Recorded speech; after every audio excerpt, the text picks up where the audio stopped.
Welcome to Behind the Scenes. I'm your host, Hector Montalvo. This show is dedicated to asking tough questions for you, the viewers. We bring you their responses and we let you decide. Joining us here today at our MCTV studio, candidate for State Senate, we have Sean Donning. And also joining us from Massachusetts election 2010, Ralphia Baptista. Welcome to the show, guys. Thank you very much. You know, conflict of interest occurs when an individual or an organization is involved in multiple interests, one of which can possibly corrupt the motivation. Sean, can you tell us where in government can the people find conflict of interest? I think that the current legislature has a host of conflicts of interest. If you look at any of the local media sources, they've all run stories on it, and there's a laundry list of representatives and senators who have conflict of interest. They have either direct interest in a business that has, or an organization that has legislation pending in front of the state, or they actually work for these companies. And that, while might not constitute a legal conflict of interest, I think to the average person, if it quacks like a duck, it's a duck. And I think the average person can see that there are conflicts of interest rampant in the state legislature. Hey, Rafael, where do you find conflict of interest? I think anytime you start looking at the various interests that go on in the legislature, you find a number of things that legislators do that don't smell right, where you really are supposed to be serving the public good, but then you've got your own separate interests, and there's either an actual conflict or an appearance of a conflict. You know, one of the big issues in Massachusetts in terms of conflict of interest is the various the various patronage problems that we have. This is where legislators will propose or put pressure on a state agency to hire someone who's connected to them, either a friend, a family member, a political supporter, a contributor. And we see this in a huge number of legislators. You know, so the Globe recently did a huge story on how the probation department is rife with probation hires. And this is something that's happened, it's taken years to get to the point where it's at now, where the legislature, little by little, chipped away at the safeguards that kept the legislature themselves from putting pressure on judges to hire people. And today we find that the probation department has doubled in size in the last 10 years, even as the number of people on probation have gone down. And I think that started when the legislature assumed control of the probation department instead of, basically took it away from the court system. How did that come about? I'm not quite sure how that came about. I did some research on this. It was really quite an amazing story. In the old days, the days of the Bulgers, the way they used to put pressure on the judiciary to get probation hires is the legislature would say to a judge, well, I want you to hire this guy as a clerk or as a probation officer, and if you don't, it would be understood that that court's budget would get cut. And there was certain famous cases. Judge Dar, for example, had himself demoted, his court taken away because he didn't give in to a certain hire. But over time, they've actually felt that kind of pressure was not enough. And so at a certain point, I think 1999 or something, they took away judges' ability to hire probation officers at all, right? And they put in a probation director, probation commissioner, I think, that decides on the probation hires.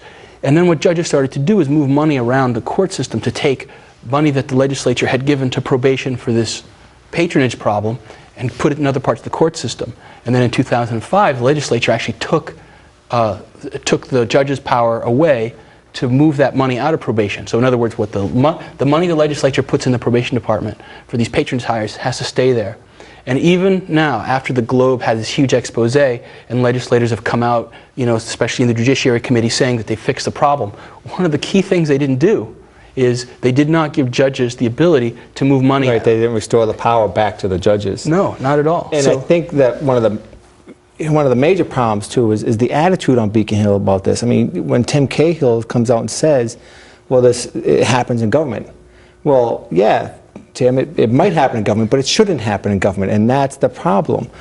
Is not only that we have these conflicts of interest, not only do we have the patronage going on in probation and most likely other departments, but the attitude on Beacon Hill is, well, this is business as usual. And business as usual has to end. So if there is conflict of interest, who's responsible to oversee the conflict of interest?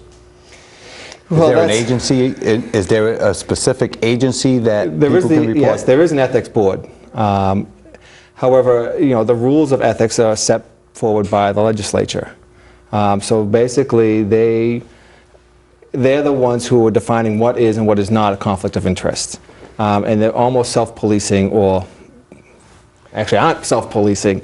And I think that, is part of the problem as well. And I think that actually gets to, in one of the reasons why I'm running, is that for a generation we've had one-party rule in Massachusetts, and I think this is the point that we've gotten to, is that one-party rule, there isn't really a Republican Party per se, and when you have almost 90% of the seats in the Senate being controlled by one party, there's no checks and balance. There's nobody watching the majority party to make sure that they're on the up and up. There's no checks and balances there to say, no, we shouldn't be doing this. This isn't the right way to do it. Let's actually reform the system. And until we actually get a true two-party system, we won't get true ethics reform. I think they do feel very complacent, the people in power now, where they feel like, well, they can really skirt around certain issues that might upset a few people, but that ultimately they're going to vote Democratic every year, and they're going to continue to have this majority. I think if you had a stronger Republican Party in Massachusetts, there would be this challenge to them. When something happens on one side, they say, well, we can't give that to you, that's not right. You'd have two parties going back and forth, and so that's definitely a problem. Just getting back to the ethics board and who writes the rules, the ethics laws, as far as conflicts of interest in Massachusetts, are very, very narrow.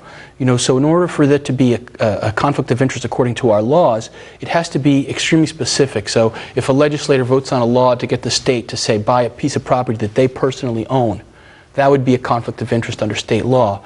But if they are voting on an issue that they have an interest along with a whole class of other people, so I'm in a profession, I'm a plumber, I'm voting on some law that affects all plumbers, that's not considered a conflict of interest, even if it means that I'm going to double my income next year. But, and I think that gets to my point where I was saying earlier that the average day person would think that stinks. I mean, there is the legal definition of a conflict of interest, and then there's the true ethical definition of a conflict of interest. And I think that if your part-time business, your state legislature, you're part-time, you run a part-time plumbing business or a full-time plumbing business that's yours, and legislation comes in front of you that would benefit people who own plumbing businesses, I think the average person would say, well, you have a conflict of interest, because if you vote for that, you obviously are going to see some material gain from it.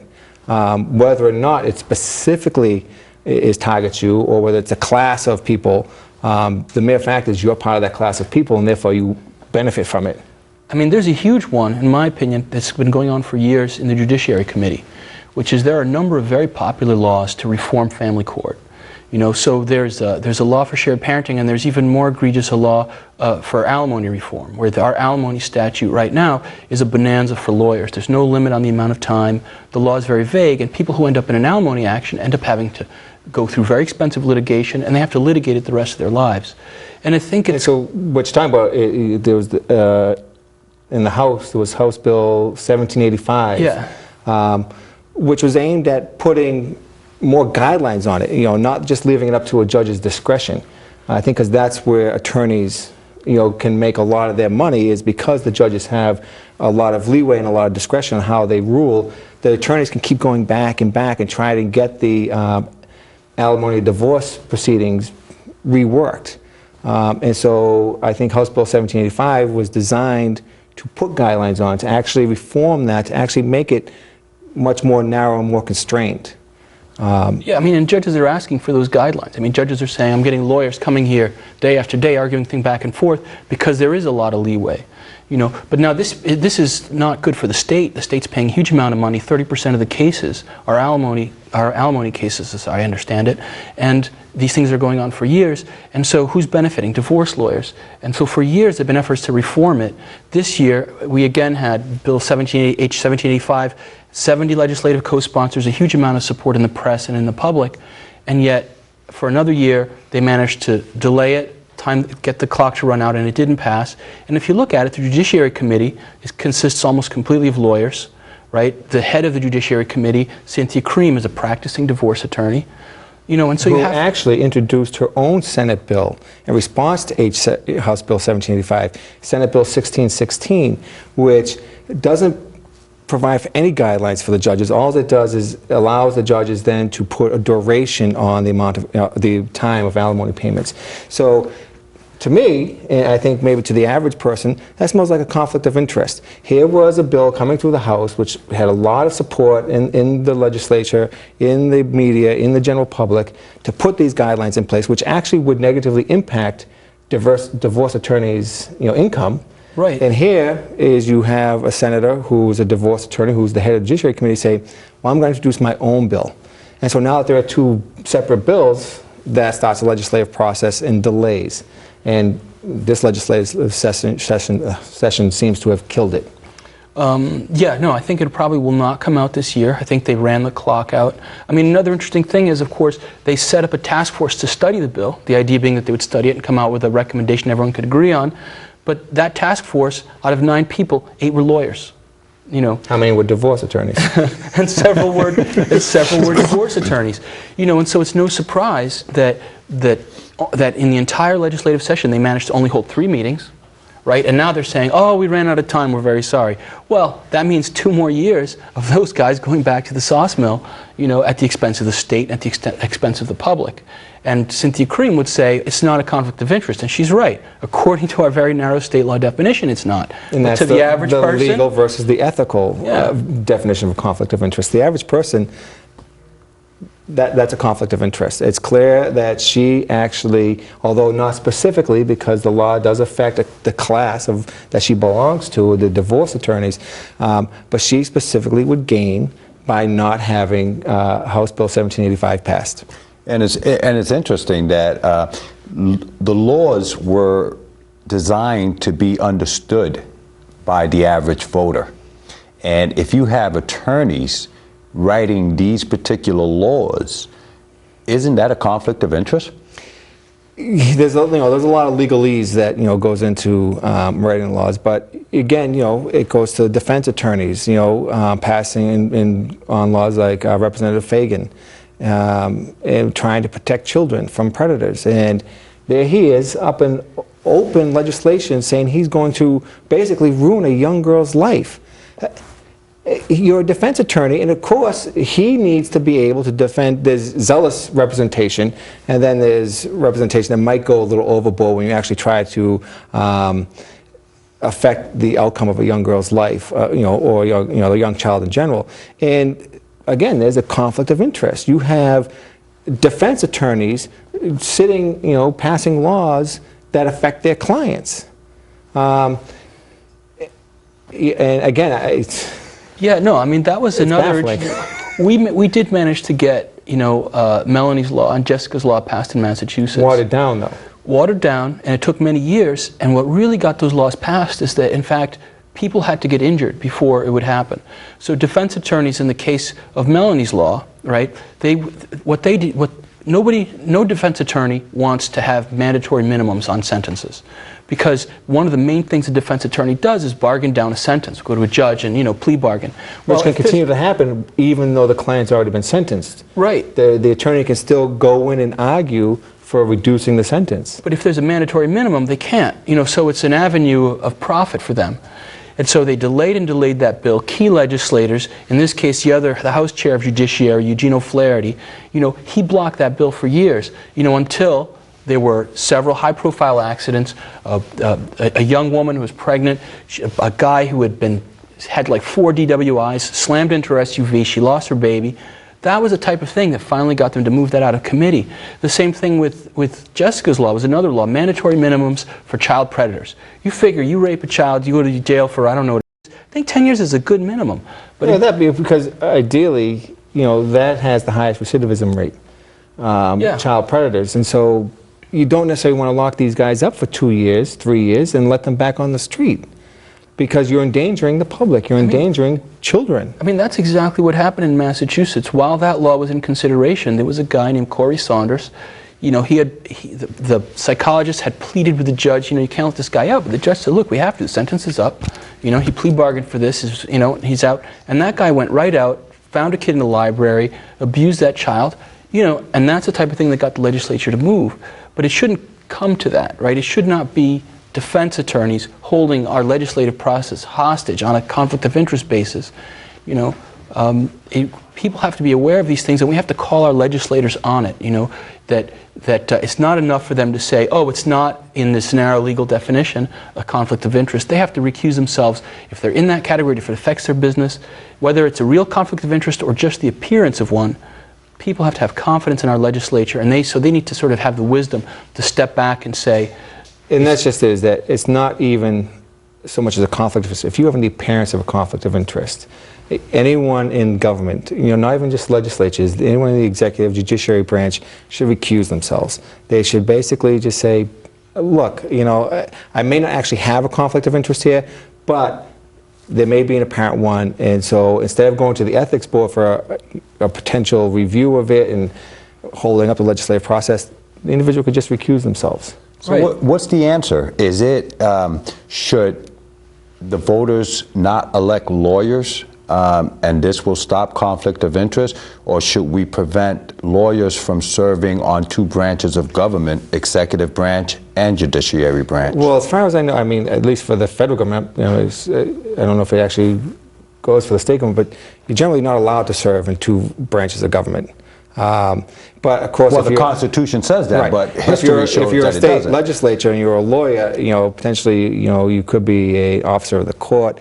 But we shouldn't bar anyone from serving. You know, saying that you're a lawyer, so therefore you can't serve, you know, as a member of the legislature, I think that's a little much. But what we really should do is we should really reform the ethics laws so that they're not so specific. Because when it comes to ethics, generalized is better. I mean, it's not always the case that, you know, if something's more generalized, it's better. But in terms of ethics, it really is. That there should be a generalization, not a specific that if your business or you personally are going to profit. It should be, look, if you're a member of a class that is going to profit from this legislation, then you have a conflict of interest. And so that really is the reform we need. Well, you're running for state senate, and your opponent is Senator Bedore, Stephen Bedore. Yes, who served the district quite well. Okay, and basically, what conflict of interest? What conflict of interest do you see in Senator Bedore? I mean, my understanding is he is a lawyer. He works out of a law firm from a local judge as well, I believe is Judge Mary Manzi.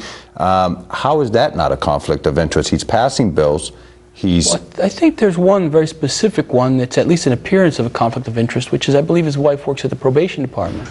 You know, and so she may be an excellent employee, but you have to question, was there any influence there in getting her hired at probation, given that so many legislators have gotten people working there? Especially, yeah, with the Globe report, you know, indicating that probation is pretty much full of patronage jobs. I mean, whether or not, you know, Senator Bedore actually persuaded the hiring of his wife, we don't know that.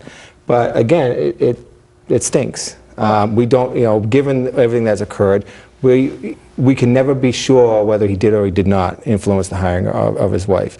You know, that to say, you know, what should we do about that now? I don't know. But, you know, as I stated previously on a radio show, is that my wife, my family members will not be getting state jobs. I don't think that should occur because, you know, if nothing else, it is an apparent conflict of interest. That if I were to be elected and all of a sudden my wife was given a state job, well, how'd she get that job?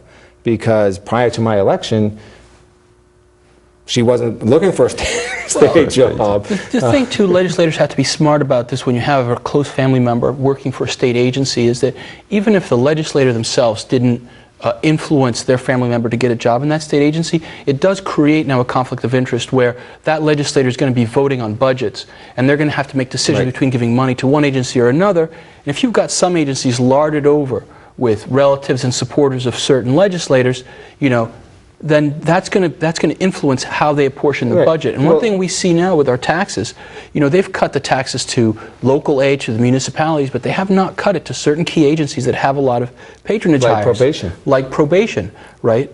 Yeah. And so, there's a a conflict of interest would be, it comes up with the hiring too. Like if I were elected, and then all of a sudden my wife applied for a state job, now you're going to have a potential hiring manager looking at her going, well, her husband is a state senator. So if I don't hire her, that might actually have negative repercussions for me. So I better hire her, because that way, if nothing else, I won't be, taking some negativity from that. At least then I won't be looked down upon. And if nothing, even if that hiring manager doesn't gain anything from hiring a family member, at least then they won't be punished for not hiring.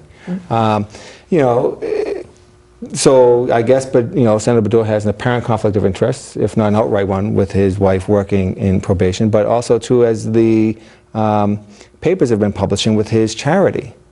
And we come to find out that the dental pack gave his charity a lot of money, and this has all been published in the Tribune. And then he's voting on legislation to give the dentist higher reimbursements. Well, he himself wouldn't benefit from the legislation, and maybe as he stated, the donation didn't influence his vote. It stinks. Every legislator says the same thing. Lobbyists come into our State House and they give political contributions, and every legislator says, well, I took the contributions, but these things don't affect my judgment, they don't affect my legislation, I don't look at the list of contributors. But if you look at some of these lobbyists, they will give $200, $300 to every single legislator every year. And are they such great Democrats, such patriots that they want to? Why are they giving you money? They're giving you money because they hope to influence your vote. That's the only reason you support someone. The lobbyists think it works. Now, the bill that was just signed with the budget, which should be preventing the lobbying going on in the State House, should that solve the problem? We had a real solution to that problem a few years ago with the Clean Elections Law, which mandated public financing of elections. And this is something that people, through a huge amount of effort, stood up for. They've got that passed on a ballot initiative. And the legislature refused to fund it, and a few years later they killed it on a voice vote. Well, and that's not the first time that the legislature has ignored the will of the people. I mean, you just have to, 2000, the vote to repeal the raise in the income tax. That never went down to where the vote actually said it should go. They stopped it at 5.3% instead of putting it back down to 5%. So, yeah, you're right. And not only that Clean Elections Law, what it actually would have done, there's a great power of incumbency to being reelected. I'm facing a challenger who has a huge war chest. And with the Clean Elections Law, it actually may have leveled the playing field for people who, like myself, have never been in politics, don't have a substantial amount of resources behind you, but want to actually change the system and want to give the people a real voice. And we had the opportunity to do that, and we did. We voted for it. But the legislature turned around and ignored the will of the people once again. Who's exempt from conflict of interest? Well, I think any person that has more than one interest has, potentially will face conflicts. They have to be smart about when they're facing a conflict, have the ethical, sense to say, well, in this particular case, or if somebody warns them, it looks bad for you to be voting on this, to take a step back and say, maybe someone else should handle this. And I think that's where, a real good sense of character, has to come into play, because it can be hard to ignore the financial gain that you might get from voting one way, or not even voting one.